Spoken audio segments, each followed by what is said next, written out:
പിള്ളേർ ഈ മണല് മൊത്തം ചവിട്ടി വെളിയിൽ ചാടിച്ചു. ഇമാർക്കൊന്നും അടങ്ങിയിരിക്കാൻ വയ്യ. ഓരോ പണി തരുന്നത് ചൂലാണെങ്കിൽ അങ്ങ് പറഞ്ഞു പറഞ്ഞു പോന്ന ചൂല് പോവുക.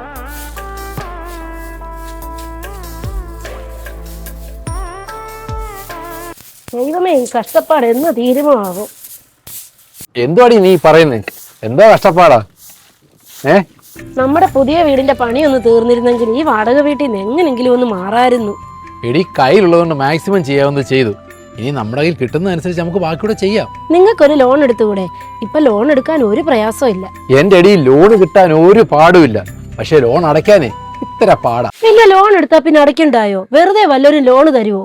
എടി, ബാങ്കുകാർ വീട് വെക്കാൻ ലോൺ തരുന്നതേ നീ വീട് വെച്ച് സുഖമായിട്ട് ജീവിക്കുന്നത് കാണാനൊന്നുമല്ല, അവർക്ക് പലിശ കിട്ടാൻ വേണ്ടിയിട്ടാ. അല്ലേലും ബാങ്കുകാർ ലോൺ തരുന്നത് നമ്മളെ നന്നാക്കാനും വേണ്ടിയിട്ടൊന്നും അല്ല. ഒരു വീട് വെക്കണമെങ്കിൽ ലോൺ എടുത്തേ ഒക്കത്തുള്ളൂ. എടി, 10 ലക്ഷം ലോൺ എടുത്ത് വീട് വെച്ചിട്ട് 20 ലക്ഷം അടച്ചാലും പിന്നെയും കാണും അടയ്ക്കാൻ 5 ലക്ഷം ബാക്കി. എന്തായാലും ആ പണിക്ക് ഞാനില്ല. അതും ശരിയാ. ഇത്തിരി കടമൊക്കെ എടുത്തായാലും കുറച്ചെ പണി ഞാൻ തീർത്തോളാം. 1 വർഷം കൂടി കൂടുതലാകുന്നേ ഉള്ളൂ. എന്നാലും സാരമില്ല. അതുവരെ നമുക്ക് വാടക വീട്ടിൽ കിടക്കാതെ ലോണിന്റെ പലിശ കൊടുക്കുന്നതിനെക്കാട്ടി ലാഭം വാടക കൊടുക്കുന്നതാ. കടബാധ്യതകൾ ഉള്ളപ്പോഴും കയ്യിൽ ഒട്ടും തന്നെ കാശില്ലാതെയും പരമാവധി ലോൺ എടുത്ത് വീട് വയ്ക്കുന്നത് ഒഴിവാക്കുക.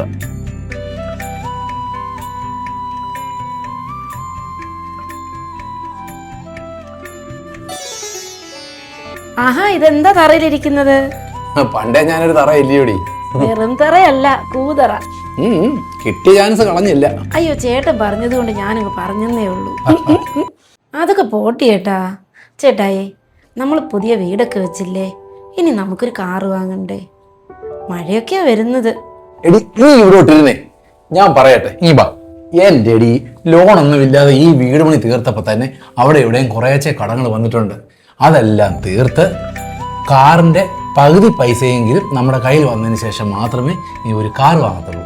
എല്ലാരും ലോൺ എടുത്ത കാറ് വാങ്ങിക്കുന്നത്, ചേട്ടന് മാത്രം ഒരു.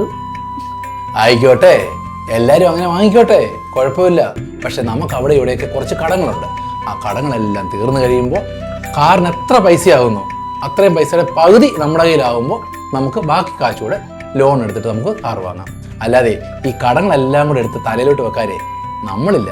ശരിയേട്ടാ, കടങ്ങൾ ഇല്ലാതിരിക്കുന്നതാണ് സമാധാനം. മറ്റു കടങ്ങൾ നിലനിൽക്കെ തന്നെ പകുതി കാശെങ്കിലും ഇല്ലാതെ കാറോ ബൈക്കോ ലോൺ എടുത്ത് വാങ്ങുന്നത് ഒഴിവാക്കുക.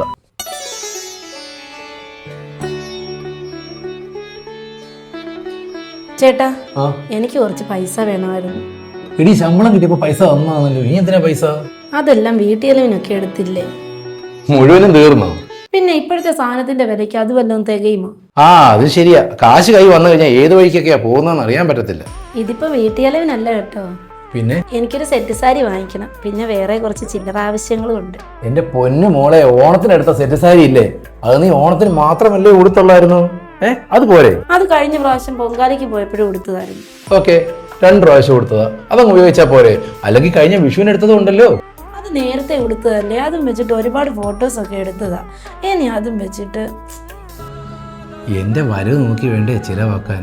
നമുക്ക് എന്തെല്ലാം കാര്യങ്ങളുള്ളതാ. എനിക്ക് കിട്ടുന്നതിൽ നിന്ന് വേണ്ടേ എല്ലാം ചിലവാക്കാൻ? കുറെയൊക്കെ നമ്മൾ തന്നെ നിയന്ത്രിച്ചാലേ അനാവശ്യ ചിലവുകളൊക്കെ ഒഴിവാക്കാം. എന്താ? ശരി ഏട്ടാ, ഞാൻ അത്രയൊന്നും ആലോചിച്ചില്ല. നമ്മുടെ വരുമാനത്തെക്കാൾ കൂടുതൽ ചിലവ് പാടില്ല. നാളെ എന്ന ചിന്തയോടെ വരുമാനം അറിഞ്ഞ് പണം ചിലവാക്കുക.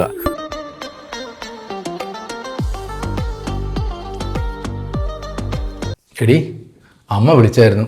അച്ഛനെ സുഖമില്ല, ഹോസ്പിറ്റലിൽ കൊണ്ടുപോയി. നമ്മൾ പെട്ടെന്ന് അങ്ങോട്ട് ചെല്ലണമെന്ന് പറഞ്ഞു. അയ്യോ, ചേട്ടന്റെ അച്ഛനോ? എന്നാ പിന്നെ പെട്ടെന്ന് റെഡിയാകും, നമുക്ക് വാ. എടി, പേടിക്കാനൊന്നും ഇല്ല, അതല്ല വിഷയം.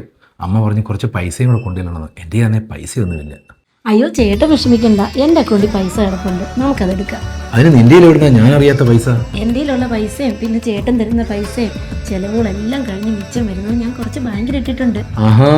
ഇതുപോലെ അത്യാവശ്യം വരുമ്പോൾ നമുക്ക് എടുക്കാമല്ലോ. നമുക്ക് പെട്ടെന്ന് പണം കൂടുതലായി കയ്യിലെത്തുമ്പോൾ അനാവശ്യമായി ചിലവാക്കാതെ അത് സേവ് ചെയ്യുക. എപ്പോഴാണ് ഒരു അത്യാവശ്യം വരുന്നതെന്ന് പറയാൻ കഴിയില്ല. ചെറിയതായാലും ഒരു സമ്പാദ്യം അത് അത്യാവശ്യം തന്നെയാണ്. താൻ ജീവിതത്തിൽ എന്തുണ്ടാക്കി എന്ന് ചോദിച്ചാൽ ഞാൻ കുറെ കടമുണ്ടാക്കി എന്ന് പറയാൻ ഇടവരാതിരിക്കുക. കടബാധ്യതയുണ്ടെങ്കിൽ അത് കുറേശ്ശെ തീർത്തു കൊണ്ടുവരിക. പുതിയ കടങ്ങൾ ഉണ്ടാക്കാതിരിക്കുക. വരവ് അറിഞ്ഞ് ചിലവാക്കുക. പണം കണ്ട് അഹങ്കരിക്കാതിരിക്കുക. ദാരിദ്ര്യം വന്നാൽ അത് ആരോടും പറയാതിരിക്കുക. കൂടുതലുള്ള പണം സൂക്ഷിച്ചു വയ്ക്കുക. ജീവിതം ദുഃഖിക്കാനുള്ളതല്ല, സന്തോഷിക്കാനുള്ളതാണ്. എല്ലാവർക്കും നല്ലത് വരട്ടെ.